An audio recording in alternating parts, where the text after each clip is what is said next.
c'est notre projet! Oh putain, nom de Dieu de merde.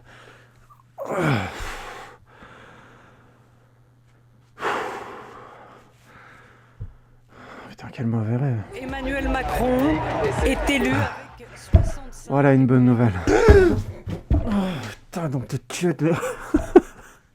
Qu'est-ce que c'était que ce cauchemar à la con? Oh putain.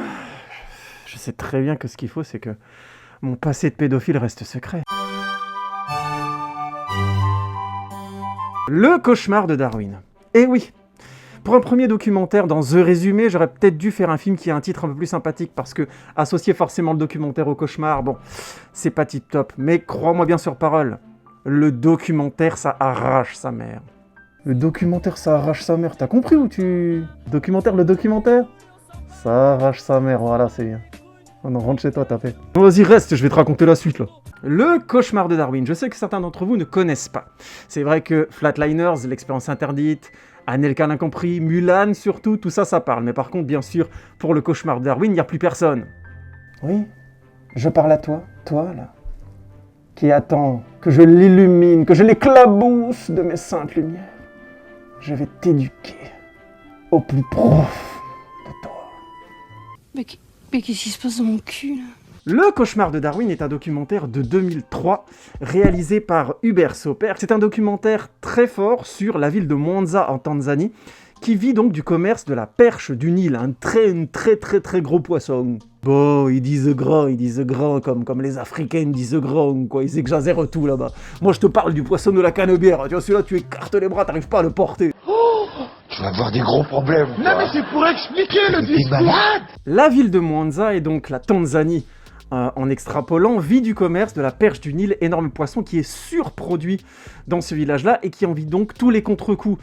Non seulement les gens qui arrivent là n'arrivent pas à l'acheter et donc meurent de faim, non seulement la majorité des cargaisons part pour l'Occident, mais en plus, les gros avions qui passent par la ville de Mwanza et qui prennent le poisson en repartant arrivent avec des cargaisons relativement suspectes. On ne sait pas exactement ce que c'est. C'est des armes, c'est carrément des armes. Les mecs, ils viennent avec des tanks, des grenades, des lance-missiles, enfin la totale, tu vois. Mais officiellement, personne ne le sait. Officieusement, c'est un commerce de fils de pute. Et comme nous sommes dans une ville d'Afrique et que tout le monde est très pauvre, il y a donc la sainte trilogie, la famine, le meurtre de prostituées, violent en plus, et le viol d'enfants. Quelle indignité. Non, c'est sûr, c'est sûr, c'est pas le film où tu vas rigoler beaucoup, tu vois, c'est pas... Tu vas rire par moment, mais ça va pas être... C'est pas l'émotion principale, tu vois, c'est pas Mein Kampf, ou alors, tu vois, les dieux du stade, ou alors Shoah, tu vois, là où tu rigoles tout le temps, toutes les 2 minutes, t'es mort de rire, tu vois, Shoah avec les gens qui font des roulades, là, qui sont tout maigres, et on les balance dans des trous et tout, mais mort de rire, franchement, génial, quoi. Trop drôle, trop bien fait, hein. Ah, les effets spéciaux, génial, franchement, mortel. Alors dit comme ça a l'air d'être un documentaire classique, vous avez vu des tas de fois des reportages, mon Dieu, il meurt de faim, c'est horrible, ainsi de suite. Non, pas du tout. Là où Hubert Soper est très fort, c'est que c'est un voyage très intime. À aucun moment il vient te raconter, c'est la vérité immanente, le capitalisme c'est comme ça, le libéralisme, vous savez, comme tous les étudiants en art là, qui vous ont rendu dingue, dont j'ai fait partie pendant une longue période en plus. Tu vois le cauchemar de Darwin, t'as tout compris, quoi, je veux dire, les capitalistes, c'est des salopards, tous ceux qui achètent du Coca-Cola, franchement, et de l'huile de palme, c'est des grosses merdes. C'est pour ça que moi, bien sûr, je me lave plus qu'avec des cailloux, tu vois ce que je veux dire, quoi, je me roule dans mon jardin, autogéré. Ouais, bah écoute, j'ai un peu faim, si tu veux, on va au McDo.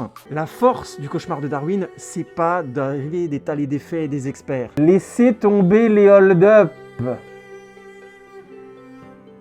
Non, la force du film, c'est que Hubert Soper nous amène au niveau du sol. On rencontre des gens qui vivent les choses.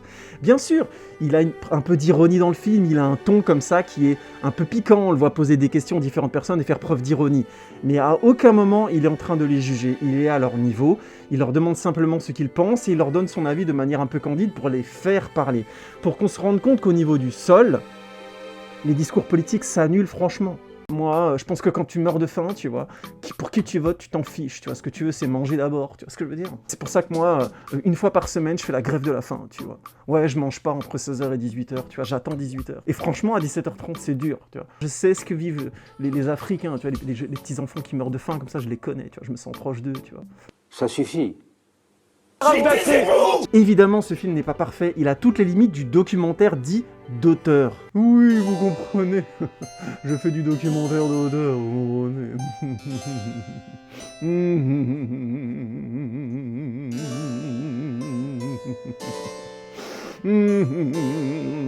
Oui, documentaire d'auteur, ça se la pète un peu dans le titre, mais ça veut simplement dire, souvent, ça présente des documentaires qui assument leur singularité, qui disent clairement « c'est mon point de vue sur quelque chose, à aucun moment je veux faire la leçon à qui que ce soit ». C'est tout. Et ça, Hubert Sauper, il l'avait bien compris. Il y a eu toute une polémique autour de ce film. C'est un film qui a été un peu porté en drapeau à partir de 2006 comme le symbole du film altière-mondialiste, contre le néolibéralisme, contre le capitalisme, contre toutes les formes d'argent, contre les riches, contre les très très riches, contre les Donald Trump, contre tous les milliardaires de l'univers, contre tous les gens qui ont plus d'argent que d'autres qui en ont moins d'argent, contre tous ceux qui veulent gagner plus d'argent que les... Mais c'était pas l'objectif de Hubert Sauper. Clairement, le film a eu un succès fou, il a eu un nombre de prix complètement dingue, jusqu'à une sélection à l'Oscar du meilleur documentaire, donc c'était complètement fou comme succès. Mais c'était pas l'objectif d'Hubert Sauper. Lui, ce qu'il voulait, c'était simplement montrer une situation qu'il avait trouvée cauchemardesque. Comment arriver à un point où l'économie affamait les gens alors qu'ils avaient à manger à portée de main et qu'il n'y avait quand même pas droit. Et évidemment, montrer aussi tout le côté super que ça crée autour, hein.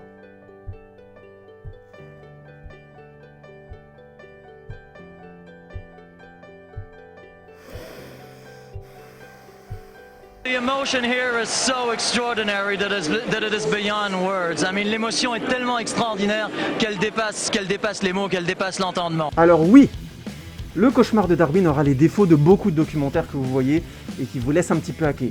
Pas d'explication, pas d'expert qui vient vous rassurer sur ce que vous regardez et surtout, aucune envie de vous rendre les choses faciles, de vous dire la formule pour régler tout ça, c'est comme ça. Bonjour, jeune entrepreneur. Si tu regardes cette vidéo, c'est que tu veux régler les problèmes de la faim dans le monde. Alors, c'est simple, avec mes collaborateurs basés à Phuket, nous avons trouvé la solution. Il suffit pour cela de devenir très très très riche. Si toi aussi tu veux devenir très très très riche, commence par nous envoyer un texto surtaxé qui passera par le Suriname, le Laos, le Vietnam, la gauche, la droite, derrière chez toi, probablement sur une antenne et peut-être aussi par Uranus. Non, c'est clair, les documentaires comme Le Cauchemar de Darwin ne vous facilitent pas les choses. Ils sont durs à vivre, ils sont durs à recevoir. Ils vous donnent à ressentir ce que c'est que d'être seul, un enfant seul, orphelin et qui subit des violences. Ils vous donnent à ressentir ce que c'est d'être une prostituée et de devoir donner son corps pour manger. Et éventuellement aussi d'être un jeune qui est obligé de se défoncer à la colle et qui par hasard va peut-être se faire violer les fesses. Donc oui, c'est pas facile de regarder Le Cauchemar de Darwin. C'est pas un voyage facile, mais c'est un voyage essentiel. Il donne à ressentir des choses, des conséquences de notre monde occidental qu'on a trop tendance, à mon avis, à vouloir oublier. Quand on achète quelque chose ici, on provoque quelque chose très très loin de chez nous. Peut-être que c'est juste ça que montre Le Cauchemar de Darwin, en nous mettant le nez dedans. Parce que c'est notre projet! Ouais, je sais, c'est pas facile de prendre des claques dans la gueule et d'admettre qu'on a merdé certaines choses, comme la plupart du monde occidental dont on fait partie, mais heureusement, il n'y a pas que ça dans The Good Post, vous avez aussi la news. La news cette semaine, c'est la bande-annonce de Justice League, la série tirée du film de Joss Whedon que va faire Zack Snyder. Ouais, c'est un peu compliqué tout ça, allez écoutez, je vous raconte tout ça, et un petit peu les alentours, les conséquences de cette série qui sont plus grands qu'on ne pourrait le croire. Et dans la question, elle est vite répondue, je vous parle du même celui-ci, qui est en fait l'histoire d'un boxeur qui s'appelle Rocky Lockridge. Oui, c'est un mème qui fait beaucoup rire, mais quand on connaît la vérité derrière ce mème, si, on rigolera encore dessus, mais franchement, ça vaut le coup de la connaître, faites-moi confiance. Et je sais que tu veux la connaître, alors clique, te pose aucune question et écoute The Good Post, mon vieux. Et ma vieille, évidemment, mais... Parce qu'en plus, plus, il y a une imitation de Max Guys de la chaîne Les Histoires Vraies et Flippantes. Une imitation de qualité. Mais enfin, ça va pas! Mais c'est juste insupportable! Arrêtez! Je suis amoureuse d'une terre sauvage, un sorcier vaudou m'a peint le visage. Son gris-gris me suit au son des tam-tams, parfum de magie sur ma peau blanche de femme. Africa, j'ai envie de danser comme toi. Et pour ceux qui se demandent pourquoi je porte un masque, bah c'est tout simplement parce que je suis acteur, mais j'ai le même défaut de certains acteurs de qualité que j'aime beaucoup, comme Chuck Norris, Steven Seagal, qui malgré une violente paralysie faciale, ont fait de très grandes carrières. Mais alors, le problème, c'est que j'ai un peu trop poussé le truc, et du coup, j'ai le visage complètement figé. Voilà, donc, ouais, j'en ai un petit peu honte, voilà, je sais, c'est pas... Oui, je devrais... Vraiment ? Vous pensez vraiment que je devrais montrer mon visage quand même, malgré ma paralysie? Bon, allez, hop. La blague est pas drôle. Mais évidemment, c'est sans alcool!